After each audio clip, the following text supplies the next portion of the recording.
What's up, investors? It's the Russian dude, and let's begin by talking about Tesla's big problems. First of all, here is the video which appeared on the social media where the guy is showing that almost his brand new Cybertruck, suddenly the acceleration pedal it came off, it got stuck, and it was the car was just accelerating without being able to be stopped. This almost caused an incident, and so this caused Tesla to do a recall for almost every single Cybertruck which they sent to their clients since November 2023. To be specific, this was involving 3,878 cars. And even though they did a recall, they did say that, well, the reasons are a little bit different. We have not heard any single problems with the acceleration pedal being detached, but we still decided to do a recall, I mean, just in case. Suspicious to say the least. But that's not the only problem for this car manufacturer, because Tesla is the company which lost approximately $500 billion in its market capitalization, which is the second biggest drop in the entire S&P 500 index. They are also doing right now massive layoffs, according to its CEO, Elon Musk. He's saying that this is necessary for the future development of the company, and recently a letter was sent that approximately on average 10% of the entire workforce will be reduced, and such as, for example, if you want to hear some specific numbers, in state of Buffalo alone, 14% of employees are expected to be laid off, which is 285 people. But this is not just Tesla alone, this is also related to pretty much the entire technological sector and also just high-risk stocks in general, so let's talk about what exactly is happening right now. First of all, as you can see from this graph, the technological sector as a whole, its weight in the entire stock market of America, it reached the levels of what energy sector of America in 1950s was taking, and after any particular sector or industry grows so much, it means that there is an overvaluation, so the drop is almost inevitable in all cases. And indeed, for example, chip and semiconductors manufacturers, such as also, for example, Nvidia, they already corrected themselves more than 10% from their all-time highs. At the same time, less than 30% of companies from the S&P 500 right now are trading below their 50 days moving average numbers. And then more than half of S&P 500 and Nasdaq 100 companies are trading at their 1 month's lows.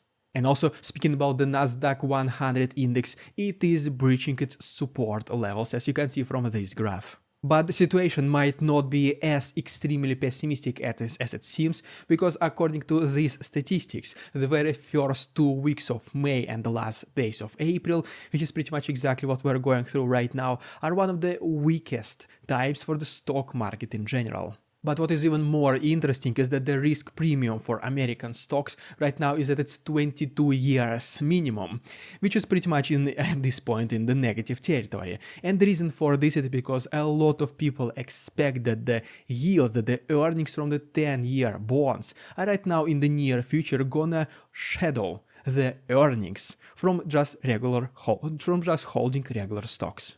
And guess what's happening whenever people are afraid for their regular investments or maybe on high-risk investments?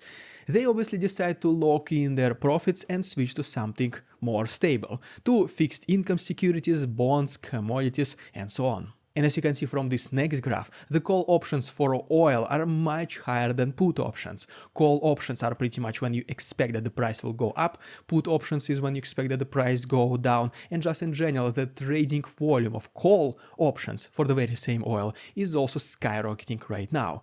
As you can see, people are expecting that the oil prices will go up.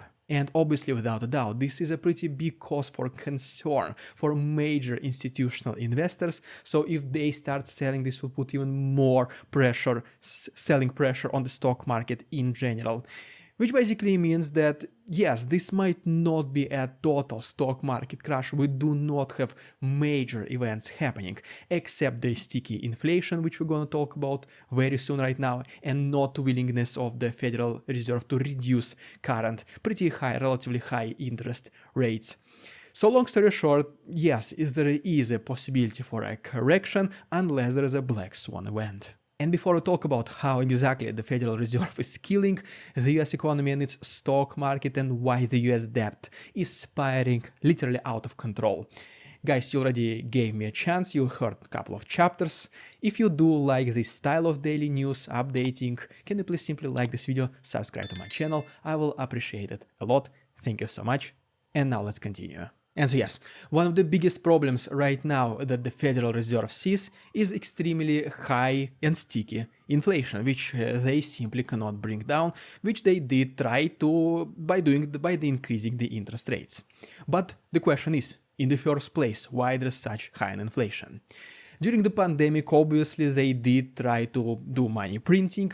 They reduced the interest rates all the way to zero, which was basically meaning that there was a lot of free money, a lot of technological companies were using this, they were investing and developing themselves. That is why there was such a high boom. That's why the stock market literally exploded several years ago. But the problem is that they did not shut down the money printer in time. They allowed it to continue printing money when the situation was already more or less stable. And then they did not start increasing the interest rates early enough. And there you have it. Whenever the interest rates are extremely low and the money printer is on, economic activity shoots up and it also increases the inflation. The problem here is big inflation, what we see right now.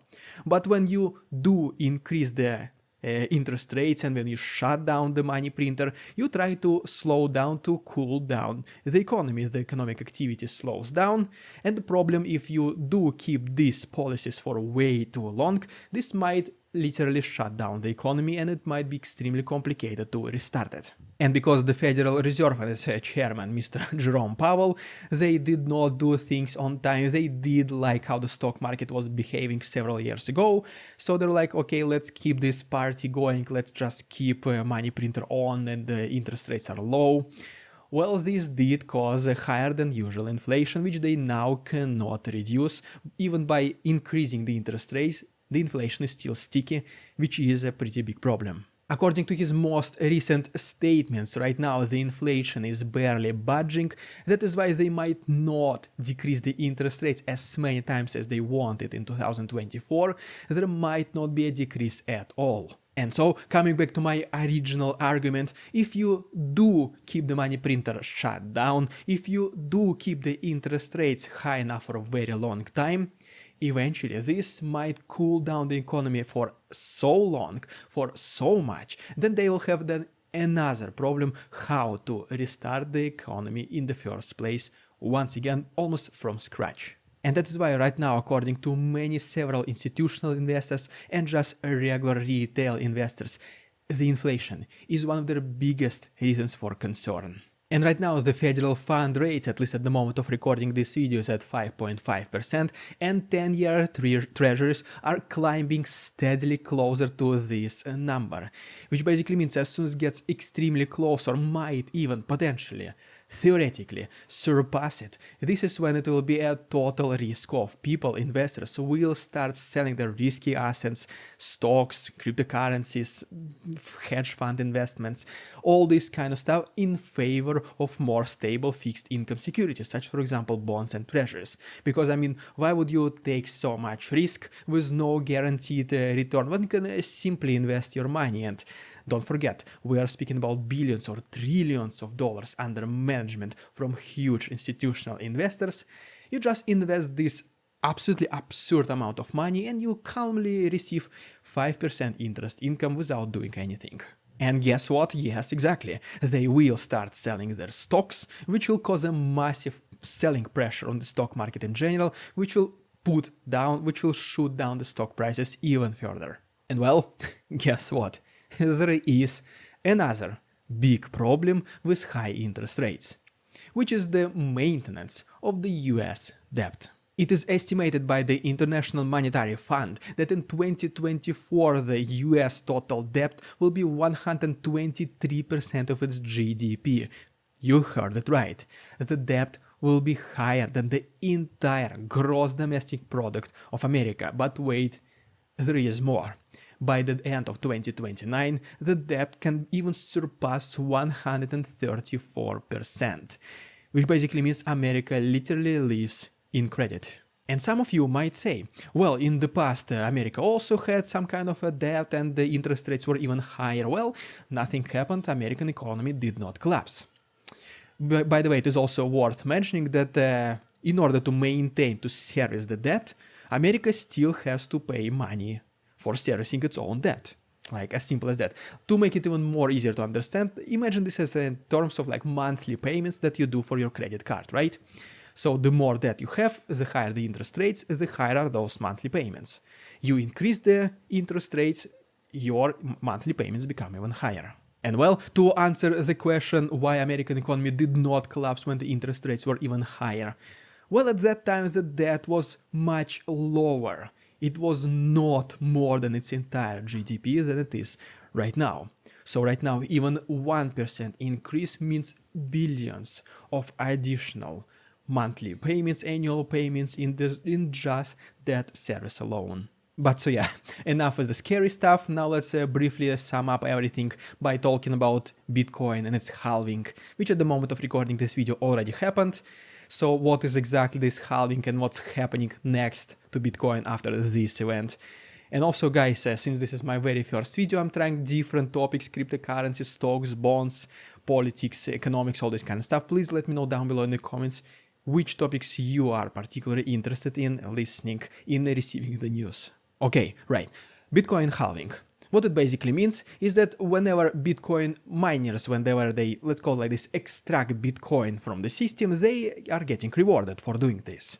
And so Bitcoin halving basically means that the reward for extracting the Bitcoin from the system, from the blockchain, and then actually starting to use it, the reward for doing this decreases in half. Historically, after every single halving in the past, this did cause an accelerated growth in price of a Bitcoin, as you can see from this picture. And some people even put a price target on Bitcoin in the near future after the halving is properly done to be at approximately $150,000 per coin. But here is another graph, which not too many people, especially the ones in favor of cryptocurrencies, will show you, which kind of tells you that the price of Bitcoin relationship after halving is done is decreasing. After the very first halving, yes, the price literally skyrocketed. The second halving, the price went up significantly. The third halving, it went down. It went up a lot. So what basically means that the next halving might not influence the price at all, or will just do a bare minimum. At the same time, right now, Bitcoin is more familiar to way more people than in the past. There are even some ETFs created for Bitcoins, which also might shadow the effects of halving just in general in the first place.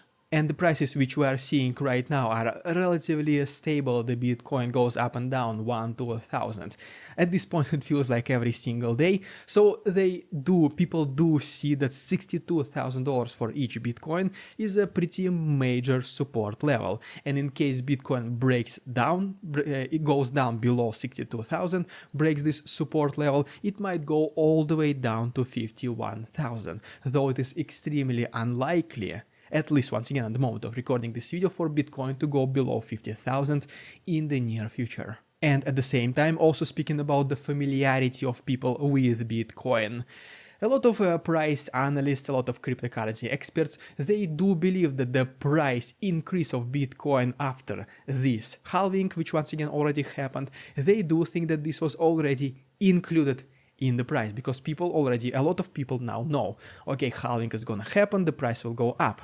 And guess what? As soon as it does happen, they do think, okay, so now the price is somewhere near the top, so let's lock in our profits, let's sell some of its Bitcoin, some of their Bitcoins. So there is a selling pressure once again, and the price either stabilizes or even goes down. And just in general, as you can see, there are both good and bad things about the very same story. And as always guys, just with my Russian-Ukrainian updates, I'm trying to present you two sides of the very same story, so that you in the very end can make your own justified and informed investment decision. Guys, once again, thank you so much for watching. Please let me know how investing news are either working or not. If this was interesting, informative, what would you like to change? What would you like to see? Please subscribe to my channel if you want to continue receiving this investing news. I will try to make them more frequent. Thanks so much for watching, and see you next time.